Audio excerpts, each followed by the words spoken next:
Giù tra i cespugli sotto l'altalena, tra il saliscendi di scarpe e di tul, un naso nero sbucava ferino dalla sua tana di nascondino, mentre intrecciava collane di fiori, lei di nascosto dai genitori se lo vide un giorno apparire davanti con gli occhi rossi ed i denti bianchi.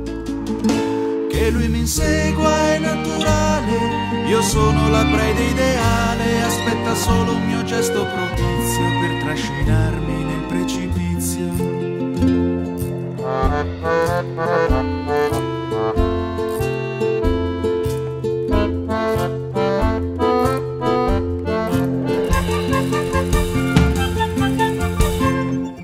Poi tra le braccia di un uomo per bene, nella vertigine del dormiveglia, dietro le tende di raso francese, sognò una bellaccia in malarnese. Qualche mattina più spesso di sera il suo cuore saliva in mongolfiera, ed a guardarla dal fondo del fondo i baffi sornioni dell'essere immondo. Che lui mi insegua è naturale, io sono la preda ideale, aspetta solo un mio gesto propizio per trascinarmi nel precipizio.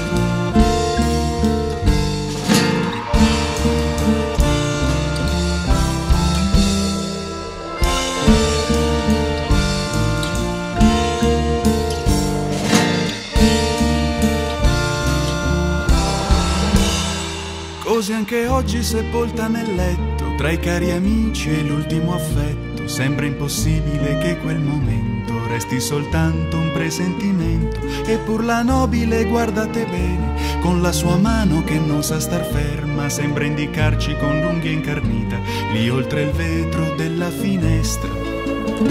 Ma intanto il lupo di là dei fossi, con tutte le costole in vista, sotto una luna che par fatta d'ossi, col naso cerca una nuova pista.